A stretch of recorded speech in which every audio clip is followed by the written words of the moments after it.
భద్రాచలం వద్ద గోదావరి ఉధృతంగా ప్రవహిస్తుంది. ఇప్పటికే 43 అడుగులు దాటి గోదావరి ప్రవేశించిన పరిస్థితి కనబడుతుంది. దీంతో భద్రాచలం కలెక్టర్ జితేష్ వి పాటిల్ అధికారులను అప్రమత్తం చేసి ఇప్పటికే మొదటి ప్రమాద హెచ్చరికను జారీ చేశారు. సో ఇంకా భద్రాచలం వద్ద గోదావరి ఇంకా ఎన్ని అడుగుల మేర పెరిగే అవకాశం ఉంది. సో ఇప్పటికే ముంపు ప్రాంత ప్రజలకు ఎటువంటి పునరావాసాలు కల్పిస్తున్నారో ప్రస్తుతం మన దగ్గర భద్రాచలం కలెక్టర్ జితేష్ వి పాటిల్ మనకు అందుబాటులో ఉన్నారు. ఒకసారిగా సార్తో మాట్లాడి మరిన్ని వివరాలు తెలుసుకుందాం. సో సార్ చెప్పండి, ఇప్పటికే భద్రాచలం వద్ద 43 అడుగులు దాటి గోదావరి ప్రవేశిస్తుంది. ఇంకా వరద ప్రభావం ఇంకా ఎన్ని అడుగులు పెరిగే అవకాశం ఉంది. సో ఇప్పటికే ముంపు ప్రాంత ప్రజలకి పునరావాసం కల్పించే దిశగా ఎటువంటి చర్యలు తీసుకుంటున్నారు సార్? ప్రస్తుతంగా గోదావరిలో మనకి ఫస్ట్ వార్నింగ్ లెవెల్ అంటే 43 ఫీట్ దాటి ఉంది. కానీ మన టీం అందరూ అప్రమత్తంగా ఉన్నారు. పంప్స్ రెడీ ఉన్నాయి. సో భద్రాచలంలో వర్షం పడినా కూడా మనకి పుష్కలంగా పంప్స్ అందుబాటులో ఉన్నాయి. అదేవిధంగా గోదావరి ప్రాంతంలో ఇప్పుడు దుమ్ముగూడెంలో కొన్ని గ్రామాలు ఆల్రెడీ మన సబ్ కలెక్టర్ మృణాల్ కూడా తిరిగి చూడడం జరిగింది. సో ఎక్కడ కూడా ఇంకా మునిగే అవకాశం లేదు. పైనుంచి వచ్చే ఫ్లో కూడా మన ఇరిగేషన్ అధికారులు జాగ్రత్తగా చూస్తున్నారు.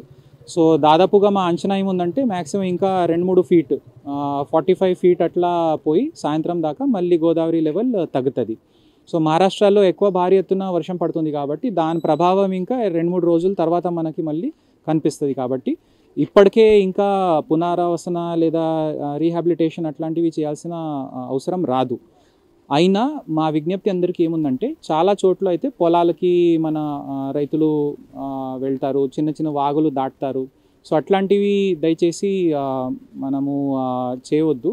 ఎందుకంటే ఈరోజు సాయంత్రం దాకా అప్రమత్తంగా ఉంటే రేపటి నుంచి మళ్ళీ వర్షం అండ్ గోదావరి స్థాయి కూడా తగ్గిపోతుంది.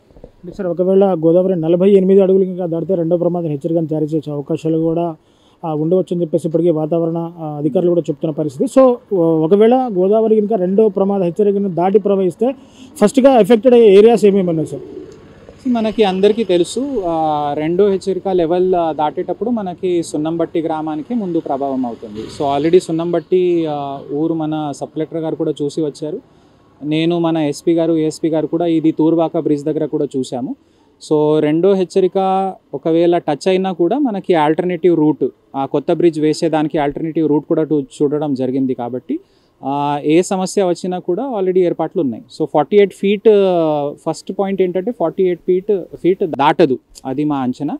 దాటినా కూడా మనకి ఊరికి ప్రమాదం రాదు, అట్లానే మనకి తూర్బాక రోడ్కి కూడా ప్రమాదం రాదు. కానీ మా తరపున ఏం విజ్ఞప్తి ఉందంటే అది మనం సాధ్యం ఉన్న వరకు అవాయిడ్ చేస్తే మంచిది. సో ఇప్పుడు మీరు చూస్తున్నారు మన ఎన్డీఆర్ఎఫ్ టీం కూడా ఉంది. 30 స్ట్రాంగ్ టీం మన ఇక్కడ ఇప్పుడే వాళ్ళతో మాట్లాడడం జరిగింది. వాళ్ళ దగ్గర మంచి ఎక్విప్మెంట్ పెట్టుకుంటూ వాళ్ళు రెడీ ఉన్నారు. అండ్ మన డిస్ట్రిక్ట్ డిఆర్ఎఫ్ టీం కూడా రెడీ ఉంది. కాబట్టి ఏ సంఘటన రాకుండా చూడడం అదొకటి. ఎవరైనా ఏదో ఒక కారణం వల్ల అట్లా స్టక్ అయినా కూడా వాళ్ళకి కాపాడేదానికి మన అంతా యంత్రాంగం సిద్ధంగా ఉంది. అంటే సార్ గతంలో కూడా భద్రాచలం వద్ద గోదావరి చాలా ఉధృతంగా కూడా ప్రవేశించింది. అదే టైంలో కొంత స్లూయిజ్లు ఫెయిల్ అవ్వడం వల్ల, మోటార్స్ ఫెయిల్ అవ్వడం వల్ల, కొంత బ్యాక్ వాటర్ నగరంలోకి రావడం వల్ల కొంత మునిగిపోయిన పరిస్థితి. సో ఈసారి స్లూయిజ్లు హెవీ మోటార్స్ ఏ విధంగా ఉండబోతున్నాయి సార్? ఎన్ని ఏర్పాటు చేస్తున్నారు సార్? రైట్. సో ఇప్పుడు మన దగ్గర దానికి లాస్ట్ ఇయర్ కూడా చక్కటి ఏర్పాట్లు మన ఇరిగేషన్ డిపార్ట్మెంట్ చేసింది. ఈసారి మీరు చూస్తున్నారు కొత్త కాలనీ సమస్య ఆల్రెడీ మన పరిష్కారం జరిగింది. సో అక్కడ ప్రతిసారి ఒక 10-20 ఇండ్లు ప్రమాదం అయ్యే పరిస్థితికి ఆల్రెడీ అది వాళ్ళకి షిఫ్ట్ చేసుకొని అది క్లియర్ చేయడం జరిగింది. సో ఇక్కడ కూడా మన దగ్గర ఆల్రెడీ ఫిక్స్ అయిన ఒక 4 పంప్స్ ఉంటాయి. అదనంగా ఇంకా 2-3 పంప్స్ స్పేర్గా కూడా ఉంచుకొని కంటిన్యూస్ పంపింగ్ చేసుకుంటూ ఏది ప్రాబ్లం రాకుండా మనం చూస్తున్నాము. సో ఈసారి అయితే వర్షం కూడా నార్మల్గానే నడుస్తుంది, ఎక్సెస్ పడట్లేదు. కాబట్టి సేఫ్గా ఉంది మన భద్రాచలం. వచ్చినా కూడా ఏం ప్రాబ్లం రాకుండా నేను చూస్తాను. Thank you sir. చివరిగా భద్రాచలం పట్టణ ప్రజలకు అలాగే నగరవాసులకు మీరు చేసిన ప్రధాన విజ్ఞప్తి ఏంటంటే వరద రాకముందే కనుక ఒకవేళ వరద వచ్చినట్లయితే కనుక వాళ్ళు ఎటువంటి పరిస్థితులు ఎదుర్కొంటారు, వాళ్ళకి ఏం చెప్తున్నారు సార్ ప్రధానంగా? సో ఇప్పుడు మనకి సమాచార కొరత అయితే ఏమీ ఉండదండి. ఆల్రెడీ మీడియా ద్వారా అందరికీ హెచ్చరిక సూచనలు అది ఇవ్వడం జరుగుతుంది.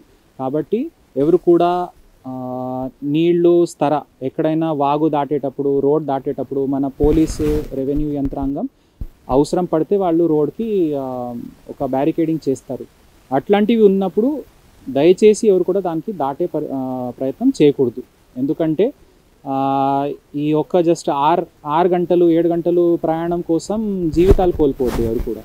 కాబట్టి ఆ బాధ్యత అంతా అధికారులు తీసుకుంటారు. భద్రాచలం మన పట్టణ పౌరులందరికీ నా విజ్ఞప్తి ఏముందంటే, మీరు దయచేసి లాంగ్ ట్రావెల్ అవాయిడ్ చేయండి అంతే, ఈ ఒక్క రోజు కోసం. మిగతా అంతా ఏర్పాట్లు ఆల్రెడీ ఉన్నాయి. Thank you. చూశారు కదా. సో ఇది భద్రాచలం వద్ద గోదావరి అయితే 43 అడుగుల మేర దాటి ప్రవహిస్తుంది. ఇప్పటికే భద్రాచలం కలెక్టర్ జితేష్ వి పాటిల్ కూడా భద్రాచలం వరద ఉధృతిని పరిశీలించారు, అధికారులకు సూచనలు జారీ చేశారు. సో పూర్తిగా భద్రాచలం పట్టణ ప్రజలకు ఆ కలెక్టర్ ఎవరు కూడా వాగులు వంకలు దాటొద్దని చెప్పేసి కూడా హితవు పలుకుతున్న పరిస్థితి కనబడుతోంది. ఇప్పటికే సబ్ కలెక్టర్ భద్రాచలంలోని అంటే గోదావరి ముంపు ప్రాంత పరిసర ప్రాంతాల్లో కూడా ఇప్పటికే సబ్ కలెక్టర్ కూడా విజిట్ చేస్తున్నారు. ఎటువంటి ఇబ్బందికర పరిస్థితులు కూడా భద్రాచలంలో లేవు, ఎవరు కూడా ప్యానిక్ అవ్వద్దని చెప్పేసి కూడా కలెక్టర్ జితేష్ వి పాటిల్ చెప్తున్న పరిస్థితి కనపడుతుంది. సో భద్రాచలం వద్ద ఈరోజు సాయంత్రం వరకు కూడా దాదాపు 40 అడుగుల మేర ప్రవహించవచ్చు. రెండో ప్రమాద హెచ్చరిక కూడా దాటే పరిస్థితి లేదు. కాబట్టి మహారాష్ట్రలో ఎక్కువగా వర్షాలు కురుస్తున్నాయి కాబట్టి అక్కడి నుంచి కూడా వరద రావడం ఇంకో 2-3 రోజుల సమయం పడుతుంది. కాబట్టి భద్రాచలం పట్టణ ప్రజలు ఎవరు కూడా గోదావరి వరద మీద ఎవరు ఆందోళన చెందొద్దంటూ కూడా కలెక్టర్ జితేష్ వి పాటిల్ చెప్తున్న పరిస్థితి కనబడుతుంది. సో మొత్తంగా ఇప్పటికే ముంపు ప్రాంత ప్రజలు కూడా అలర్ట్ చేశాము, ఎన్డీఆర్ఎఫ్ సిబ్బందిని కూడా అందుబాటులో ఉంచాము, ఎవరు కూడా గోదావరిలో స్నానానికి కూడా వెళ్ళొద్దని చెప్పేసి అధికారులు ఇప్పటికే చెప్తున్న పరిస్థితి కనబడుతూ ఉంది. సో మొత్తంగా భద్రాచలం కలెక్టర్ ఇప్పటికే కంట్రోల్ రూమ్ ఏర్పాటు చేసి అధికారుల్ని సిద్ధం చేశారు. ఎటువంటి విపత్కర పరిస్థితులు వచ్చినా కానీ కంట్రోల్ రూమ్కి ఫోన్ చేసి వాళ్ళు ప్రజలంతా కూడా సేఫ్ సైడ్ ఉండాలని చెప్పేసి కూడా ప్రజలకు విజ్ఞప్తి చేస్తున్న పరిస్థితి ఇక్కడ కనబడుతుంది. సో ఇది గోదావరి వరదల మీద తాజా అప్డేట్. కెమెరా పర్సన్ హరిప్రసాద్తో reporter Devender, mega nine TV, Bhadrachalam నుంచి.